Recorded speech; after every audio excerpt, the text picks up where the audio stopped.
Nos acompaña Mónica Castillo. Mónica, ¿cómo estás? Hola, mucho gusto. Muchas gracias por invitarnos. Bienvenida a Así Somos, y también está con nosotros Franklin Solano. Don Franklin, ¿cómo me le va? Muy bien, gracias. Muy amable por invitarnos y con mucho gusto participar acá. Gracias a ustedes. Ellos son investigadores del informe Balance y Tendencias del Sector Vivienda. Me encantaría que nos cuenten de qué se trata este estudio y, en términos generales, desde cuándo se está realizando y cuál es el objetivo que tiene. Bueno, el balance sobre la situación del sector vivienda de asentamientos humanos es un esfuerzo conjunto de 3 organizaciones: el Posgrado de Arquitectura de la Universidad de Costa Rica, el Colegio Federado de Ingenieros y Arquitectos y la Fundación Gestionando Hábitat. Desde hace 4 años, es el 4º estudio, investigación que hacemos, y se ha venido desarrollando con el objetivo, el propósito de darle a conocer a este país cuál es la situación del sector vivienda y los asentamientos humanos en Costa Rica. Sobre todo en un contexto como el actual, pareciera que los problemas de vivienda y asentamientos humanos han dejado de ser importantes en la mesa de discusión de este país, y algunos se acordarán que años atrás pues sí tenían una relevancia, una importancia, una discusión constante, permanente, pero actualmente pareciera haber pasado a un segundo o relegado a un lugar casi de indiferencia, motivo por el cual nos preocupa mucho esa situación, porque son miles de familias costarricenses que tienen condiciones no aptas para su residencia, su habitabilidad, y por eso hemos aunado esfuerzos para llevar a cabo este proceso de mostrar al país qué sucede con este sector y decirles, bueno, dónde estamos y qué falta. No, y don Franklin, es un informe bastante completo, muy exhaustivo, y podemos señalar uno de los hallazgos, tal vez, ¿verdad?, que arroja este estudio, y es sumamente interesante. Dice que el país requiere cerca de 150,000 nuevas viviendas para satisfacer esas necesidades de los hogares. Aquí no estamos hablando de alguien que quiere tener casa, no, es alguien que la necesita. ¿Correcto? Correcto. Ahí lo importante es que estamos hablando de déficit habitacional. Uh-huh. Y el déficit habitacional hay de 2 tipos. Uno, el cuantitativo, o sea, que cuántas casas hacen falta, y otro cualitativo, que es casas que ya existen pero que están en muy mal estado o que tienen deficiencias, ya sea en los servicios o en la estructura física, techo, paredes, piso, ese tipo de cosas. Entonces, hay un conjunto de viviendas que nos hacen falta para que cada hogar pueda tener su vivienda, ¿verdad? Y un conjunto de viviendas que están en muy mal estado, o sea que hay que botarlas, o sea que no vale repararlas, no se pueden reparar, que están malas y todas las vemos constantemente. Entonces, sumando esas 2 cosas, estamos hablando más o menos de 150,000 unidades, estamos hablando de 150,000 familias de diferentes tamaños y diferentes estratos sociales, pero sobre todo estratos sociales más bajos, que no tienen una vivienda adecuada, o carecen totalmente de la vivienda o no tienen una vivienda en buenas condiciones mínimas. Imagínense, dice este estudio que casi el 90% de las soluciones habitacionales que ofrece el mercado están pensadas para solo el 30% de los hogares. O sea, que un 70% queda como que excluida de una u otra manera, sin una opción, sin una oportunidad para acceder a una casa propia, y esto por un tema incluso de costos. Aquí yo quisiera, ¿verdad?, hacer la pausita, porque claro, yo quisiera decirles, les cuento que ahora hay préstamos, ¿verdad?, que no tienen limitaciones tan complicadas, pero la realidad es que algo está pasando. Hay una barrera que cada vez se vuelve más complicada y retadora, Mónica, que pareciera que los ticos desisten en el intento. Sí, realmente la mayoría de las viviendas están pensadas para clase media en adelante, ¿verdad? Hay un porcentaje importante de la población que, si no tiene bono de vivienda y le regalan su casa, no tienen opción de comprarla, porque los costos de las viviendas no son lo suficientemente bajas para que les den un préstamo de vivienda. Pero la buena noticia de esto es que yo esta parte de este estudio, de este capítulo 3, lo vengo realizando hace muchos años, tal vez no con toda la información que hoy tenemos, pero antes, hace, ¿qué será?, unos 10 años, no había ninguna posibilidad para estas familias. Ahora cada vez más hay viviendas que sí se están haciendo cada vez con costos menores, aunque obviamente de unos tamaños inferiores, que están pensadas para este segmento de la población que antes no tenía ninguna opción. Antes, en Costa Rica y en el mundo, uno puede categorizar a la población en deciles de ingreso. Es decir, el 10% de la población de menores ingresos es el decil 1 y ahí vamos aumentando hasta el decil 10, que es el 10% de la población que gana más. Antes era los últimos 2 deciles, es decir, el 9 y el 10, eran los que tenían acceso a vivienda. Ya hoy, en muchas regiones del país, a partir del decil 5 y del 6, estas familias tienen vivienda. O sea, los desarrolladores de vivienda, los que van haciendo estos proyectos, han ido buscando la manera de hacer cada vez viviendas de menor costo, para que estas familias que antes del todo no tenían opción, tengan opción. Sin embargo, llega un tope, ¿verdad? Porque ya construir una vivienda no puede ser más barato que lo que hoy se está construyendo, tal vez en algunos sectores, no podemos decir en todos, porque tengo que pagar todos los materiales, tengo que hacer los trámites, etcétera, y ya llega un momento en el que no se puede bajar más.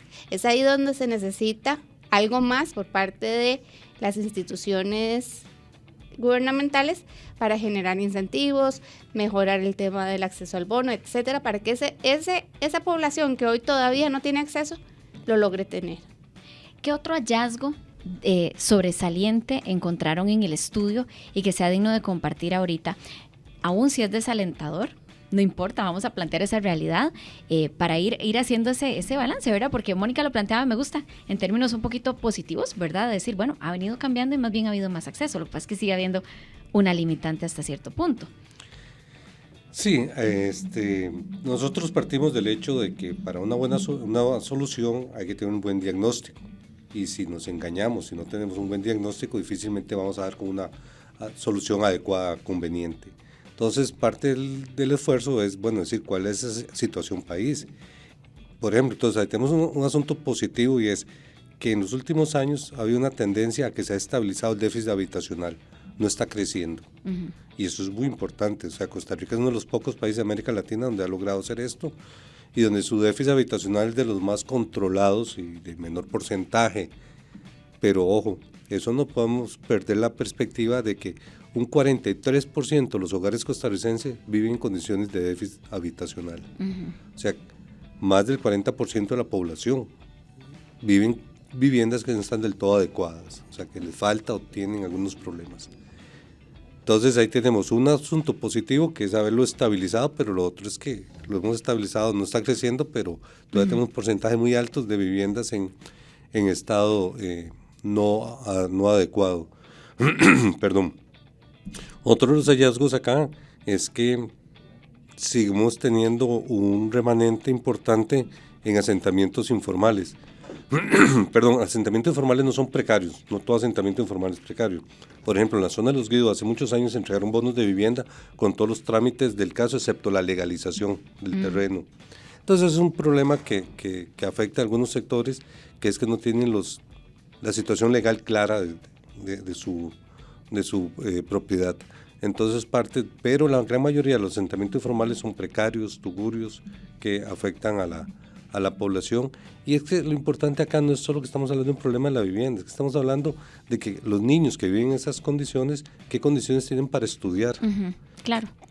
Luego de salud, luego de otro problema que es de los hallazgos del estudio, es el cambio climático y la afectación que tiene sobre los asentamientos humanos. Y no hablamos aquí solo de los asentamientos pobres, por decirlo así. Es constante, ustedes constantemente informan sobre las inundaciones, barriadas totalmente inundadas, gente que pierde su casa, su vehículo, sus enseres y su paz, su tranquilidad, su salud. Entonces todo eso tiene que ver con el cambio climático y es muy importante que el país tome medidas de adaptación, de prevención ante el cambio climático, porque el cambio climático ya está y viene y va a seguir afectándonos. Bueno, hoy les cuento, si usted nos viene sintonizando, que estamos tocando un tema bastante sensible, probablemente haga que muchos se identifiquen por dos razones, porque quizás ya tiene la dicha de contar con casa propia y recuerda todo lo que le está costando o le costó adquirirla, o quizás usted quiere emprender ese proyecto. Hoy vamos a comentar y estamos haciendo este desglose de un estudio llamado Informe Balance y Tendencias del Sector Vivienda, y es un análisis que permite reflejar un un poco la realidad de cómo se encuentra en nuestro país. Tenemos invitados especiales, Mónica Castillo y Franklin Solano, que forman parte del equipo de investigadores de este estudio, y queremos que también usted participe con nosotros al 57000915. Es muy importante para nosotros conocer su opinión o quizás algún tipo de anécdota que tengan relacionado con esta, que nos cuenten desde donde nos escuchan. Y aquí llega un mensaje, dice: buenos días, el aumento se ha debido a qué. Vamos a ver, dice: 1, los terrenos han subido mucho,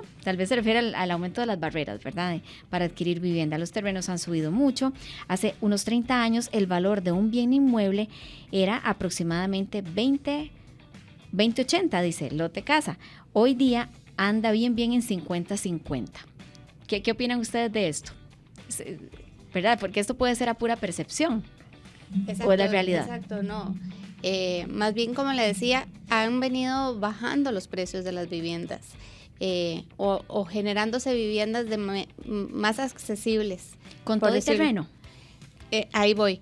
Los terrenos definitivamente aumentan cuando estamos hablando de zonas que podríamos decir calientes o zonas que tienen mucha demanda. Uh-huh. Entonces, esta zona aquí de Sabana, por supuesto, los terrenos han aumentado porque hay muchos desarrolladores o muchos personas que quieren construir su vivienda o sus edificios, y empieza a generarse un incremento importante. Zonas donde no son tan calientes o no tan demandadas, los precios de los terrenos se mantienen, ¿verdad? Entonces, en realidad eso es circunstancial, dependiendo de dónde estamos hablando. Sería bueno que nos cuente nuestro amigo de más o menos qué sector él tiene la experiencia, ¿verdad? Aunado a lo que dice Mónica, es importante tener en cuenta, es que aquí son muy jóvenes el panel que tengo aquí al frente, pero bueno, mi primera casa, siempre cuento esto, que compramos en el 1989. Yo tenía 4 años, yo ya era una mujer grande en ese momento, don Franklin. El asunto es que nosotros, la tasa de interés que teníamos del crédito para la casa era de un 28%. Y en el 90-91 llegó a un 40 y 41% las tasas de interés en la banca privada. Mónica queda estupefacta porque no se imagina, o sea, ahora nos asustamos cuando las tasas de interés llegan a 9, 10, 11% en colones. Pero en la década de los 80, de los 90, fue terrible. Entonces, el costo de un crédito, poder tener financiamiento para construir una vivienda, era muy complicado, muy alto. Y aquí quiero hacer una salvedad, y es que hay financiamiento, hay crédito.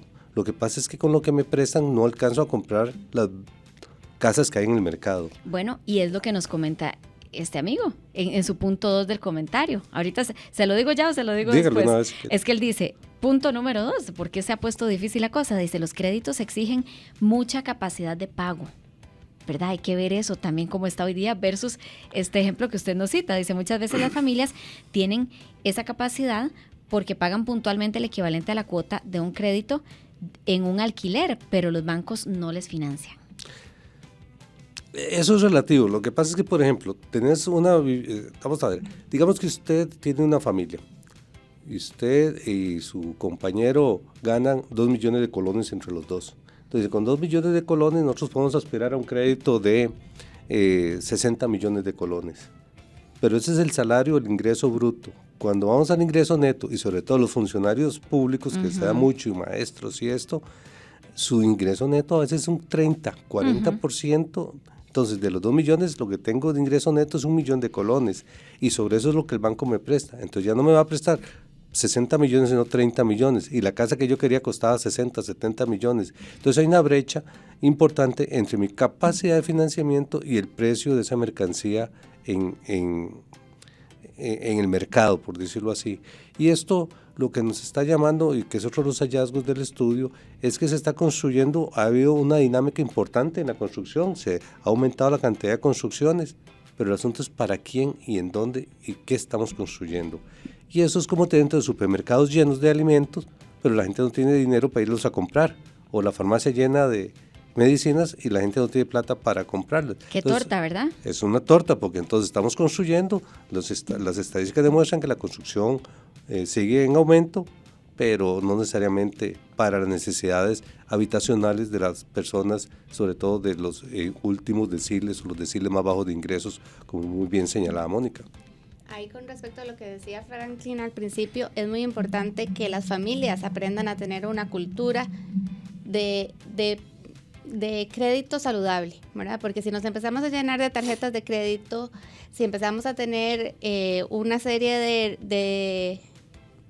del Goyo, por decir algo, que voy a ir y compro el televisor, voy a ir y compro cualquier cosa, pagos, el carro, etcétera, todo eso va disminuyendo mi capacidad de pago.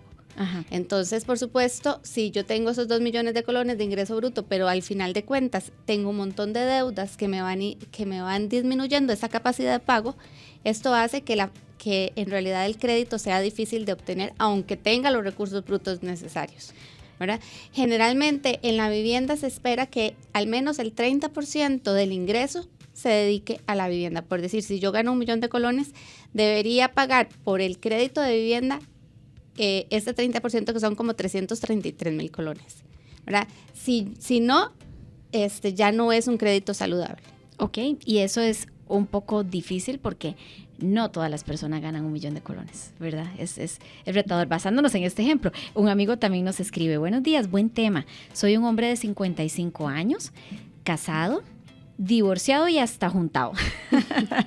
Y actualmente vivo solo. El hombre le ha sacado provecho y jugo a sus 55 años. Dice, no tengo casa y nunca he escuchado de alguna opción o forma de ayuda para alguien como yo. Dice, y menos que tengo una propiedad de 2 hectáreas. Dice, obvio, eso no me hace millonario, pero igual tengo necesidad de una casa. Entonces dice, la oportunidad de casas por lo general son para familias o mujeres con hijos. Percepción también, porque a veces siento que más no sé si se estará refiriendo a algún bono. Yo creo que está pensando en bono. Bueno, exacto. Y el financiamiento también es más fácil si tenés una familia que tenga un financiamiento preferencial. Ahí el asunto podría ser también, aunque no somos especialistas en esto, las tasas preferenciales de financiamiento más cómodo es para primera vivienda. Y si usted ya fue divorciado, o sea, si usted ya tuvo una casa a nombre suyo, y se divorció y tiene otra casa y va a sacar otro préstamo, ya las tasas a veces te afectan. Y lo otro es, tiene una propiedad de 2 hectáreas, no lo hace millonario efectivamente, pero hay que ver dónde está y el sistema, si está hablando de los bonos, y prioriza con la gente que no tiene nada, a los que tienen aunque sea poquito. Sí, nuestro amigo que nos escribió hace un ratito y nos hacía las observaciones acerca de los créditos y de los terrenos, ¿verdad? Nos amplía, dice, ciertamente hay zonas calientes, pero comparativamente en las mismas zonas el aumento ha sido exponencial. El peso que tiene el valor del lote hoy día es mucho mayor que antes. Yo me desenvuelvo en clase media a alta, entonces quizás lo percibo más, pero en general ha habido aumento del metro cuadrado en términos integrales. Con el crédito afecta muchísimo el empleo informal, lo cual a Portas, nos pone él, no es un potencial deudor formal. Exactamente. Son las restricciones que tienen los bancos, por supuesto. Si nos van a prestar una cantidad de dinero, pues tienen que tener la certeza o la mayor certeza de que le vamos a devolver ese dinero, ¿verdad? Y entonces, si no podemos constatar en qué trabajo tenemos, que es un trabajo de largo plazo, que se va a mantener durante los 15, 20, 30 años, que voy a estar pagando eso, pues mucho más complicado que nos presten, efectivamente. Sí. Bueno, y hay un hecho real, o sea, si el costo del suelo va incrementándose, así como mencioné que la vivienda es una mercancía, la solución de vivienda se comparte 2 mercancías, la vivienda por un lado y el suelo, que es otra. El suelo entra también como una mercancía y es una mercancía cada vez más escasa y eso lo hace que, al ser muy escasa, hace que su precio crezca y siempre que haya gente dispuesta a pagar por ella, eso va a elevar los costos. Y hay zonas, como señalaba Mónica, zonas calientes que hace que el precio de esta mercancía, suelo, sea exponencial, o sea, simplemente no hay restricción. En Costa Rica no hay restricción al precio del suelo. Usted tiene una propiedad, usted la puede vender en lo que usted quiera, usted puede pedir lo que usted quiera. No hay un límite para eso. ¿Debería de haber límite?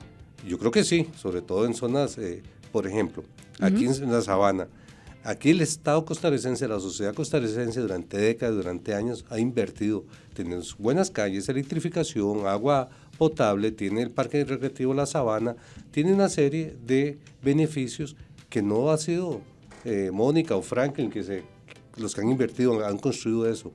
Lo ha construido la sociedad costarricense, el Estado costarricense. Entonces, si yo compro aquí, debería tener impuestos o cosas que retribuyan eso y que nos permitan habilitar otras zonas para, en la medida en que yo habilite más suelo, en ese sentido la mercancía tiende a bajar de precio. Y por eso una de las cosas también que hay que hacer es densificar. Y en eso quiero llamar la atención. La densificación es importante, o sea, la construcción vertical hacia arriba. Pero en Costa Rica no necesitamos construir 10, 20, 30 pisos. Con una escala más humana, más bonita, de 5 pisos, 4 pisos. Con eso podemos resolver enormemente necesidades de acceso al suelo y a la vivienda. El mensaje que nos llegaba de este buen amigo, 240,000 colones gano al mes. ¿Qué acceso a vivienda voy a tener? Nos dice él. No hay una vivienda que pueda comprar con estos ingresos, pero definitivamente si cumple las condiciones para obtener un bono de vivienda, puede ser un perfecto candidato para ello. Él dice que se lo han negado varias veces el bono. ¿Qué tendríamos que saber? ¿O cuáles son las características o los requisitos más bien para...? Tiene que ser una familia. Si él es soltero, no lo va a obtener, ¿verdad? Es uno de los requisitos indispensables, que sea una familia o que sea un adulto mayor o que sea pues una madre de soltera. Pero si él tiene una familia, puede acceder al bono si no tiene ninguna propiedad. Si ya tiene propiedad, pues no, y como decía Franklin ahora, pues esto se deja para familias que no tengan absolutamente nada, pero habría que ver, no sé, las condiciones de él para saber por qué se lo habrán negado. Sí, y ahí está la realidad, ¿verdad? Que decíamos al inicio del programa, por si usted nos viene sintonizando, al inicio decíamos, bueno, nos encanta hablar en términos muy positivos, no siempre se puede mostrar una realidad que sea color de rosa, ¿verdad? Pero en medio de ese panorama un poco adverso y de una realidad que según este estudio que estamos hoy comentando, nos muestra, hay una disociación, ¿verdad? Entre la realidad o la necesidad real de tener acceso a la vivienda, que es una necesidad básica, y la oferta que hay en el mercado, cuyos precios están un poco elevados o dirigidos a gente que puede pagar sumas exorbitantes, y también, ¿verdad? Tal vez esa creciente, diría yo, tendencia a encarecer ciertos sectores porque se ponen de moda, porque su tal vez dinámica favorece a que la economía se active mucho, ¿verdad? Porque también se generan otras cosas positivas, pero que van en detrimento de ese acceso a vivienda que algunos tienen como primera mano. Aquí nos hace otra vez más intervenciones nuestro buen amigo que al inicio nos escribía y son muy valiosas, así que no se preocupe, usted puede escribir cuanto quiera, que aquí es un espacio para compartir. Dice, cada vez los terrenos urbanizables son más complejos que antes, no son tan planos, requieren muros, movimientos de tierra grandes, etcétera. Entonces aumentan los costos directos del desarrollador. Un punto interesante. Y ser realistas es duro, pero una pareja que cada uno gane 750,000 colones, o sea, en total 1,5 millones de colones, se le presta el 40%. Estamos hablando de 600,000 colones, con una cuota de 10,000 colones por millón. Lo que aspira es a una casa de 60 millones, suponiendo que no tiene ni una sola deuda más. Es una situación muy dura. Eso nos expone el caballero. Sí, se nota que el caballero conoce sobre el sector, se nota que está enterado de las condiciones de las cosas, y sí, esa es la realidad. Y la realidad la podemos poner todavía más dura. Y por ejemplo, los bonos de vivienda, que son una opción, como muy bien señalaba Mónica, para los sectores de menores ingresos, pero en los últimos años se han reducido. En los 2 últimos años, en relación con lo que se entregaba antes, la cantidad de bonos se han reducido más o menos en 7,000 unidades, o sea, 7,000 familias que han perdido oportunidad de tener una vivienda digna. Eso ha sucedido en los últimos 2 años. Pero por otro lado tenemos unos indicadores positivos, como señalaba, la construcción viene creciendo, la cantidad de viviendas construidas, las tasas de interés tienden otra vez a bajar, que en el 2021, 2022 habían estado muy altas, en el 2023 y 2024 la tendencia es que bajan las tasas de interés, baja la inflación, el tipo de cambio se fortalece, el colón, lo que podría mejorar en algunos casos cierta adquisición de bienes e insumos para vivienda, pero hay límites, como señalaba Mónica, que tiene que ver con los costos ya reales de las viviendas, que hasta que no hagamos algo para bajar el precio de los materiales o desarrollar materiales diferentes, o las cargas sociales, las cargas que tiene la producción de vivienda como tal, va a ser difícil abaratar el costo de las soluciones que se están dando en el mercado. pero digámoslo que así, que en los indicadores macroeconómicos del país estamos mejor ahora que hace 2 o 3 años. Entonces eso debería tener un efecto rebote a mejorar las opciones, aunque no tan fácilmente. Ahí con respecto al ejemplo específico que ponía el amigo, es interesante también saber que existe un bono diferido. Ese bono diferido es para familias que ganan 1.650.000 más o menos o menos, ¿verdad? Y que la solución de vivienda cueste máximo 65 millones de colones. Entonces, bancos públicos y bancos y mutuales dan créditos con tasas mucho más bajas, y además hay un bono pequeño que, dependiendo del ingreso de esta familia, si es 1.600.000, pues es un bono más pequeño, pero ahí vamos, que le puede ayudar a que el pago sea menor, o que le sirve como para la prima también. Aquí nos escriben también esto: mis papás no eran profesionales y les prestaron dinero para comprar su casa. No tuvieron tanto problema para poder tenerla. Eso fue hace más de 40 años. Yo, en cambio, soy profesional y mi capacidad de pago no me dio para poder comprar casa. Tuve que construir en el terreno de mis papás. Siento que la banca está obstaculizando y piden muchas cosas. Por un lado, es cierto que se ha encarecido, pero, o sea, fundamentalmente el asunto es que se ha encarecido el suelo. O sea, cada vez es menos suelo. Y aquí voy a hacer un cálculo aritmético también para entender cuál es un poco la situación. En el 73, en el censo del 73, el promedio de personas por familia en Costa Rica era de 5 miembros. Actualmente somos 3 miembros en promedio, ¿verdad? Por familia. ¿Qué significa eso? Si yo tengo 1 millón de personas y este millón de personas las acomodo en grupos de 5 personas, ocupo 200.000 viviendas. Pero si este millón de personas yo las agrupo en grupos de 3 personas, voy a ocupar 333.000 viviendas. ¿Qué es lo que sucede? Entonces, cuando tenemos familias más pequeñas, hogares más pequeños, crecen las necesidades de vivienda. Entonces, la disponibilidad de suelo que teníamos hace 40, 50, 60 años, donde las casas tenían, por dicha, él tiene la ventaja que los papás tenían seguro un patio, y donde pudo construir, y las casas tenían esas posibilidades. Así nos pasó a muchos. Bueno, en mi casa no hubiera sido posible, somos 7 hermanos, entonces aunque el lote no era tan pequeño, no hubiera sido posible era un condominio lo que se requería. Pero el suelo se acaba, como dije, es una mercancía que cada vez está más reducida, porque tenemos más viviendas, hemos ido construyendo. Hay otra cosa, el centro de las ciudades, de cualquier ciudad nuestra, se ha ido convirtiendo en espacios de comercio y servicios. Entonces, la población se ha ido yendo hacia los suburbios, hacia las partes de afuera, urbanizando suelos que antes eran cafetales, fincas, potreros, lo que fuera, y todo eso se ha ido acabando. Y tenemos, aparte, ya le hablé de la multiplicación de los hogares por el tamaño de las familias. Hay lugares, por ejemplo, San Rafael de Alajuela, que entre el 2011 y 2022 ha duplicado la cantidad de viviendas y de población. En el caso de Quebradilla de Cartago, creció 147% la cantidad de viviendas y 100% la cantidad de población.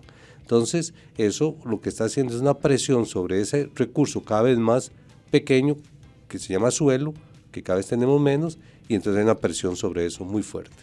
Bueno, ya tenemos que irnos. Realmente nos agrada mucho que nos hayan visitado y les agradecemos muchísimo, tanto a usted, don Franklin, como a Mónica. Pues sí, es un panorama que nos deja un sinsabor, ¿verdad?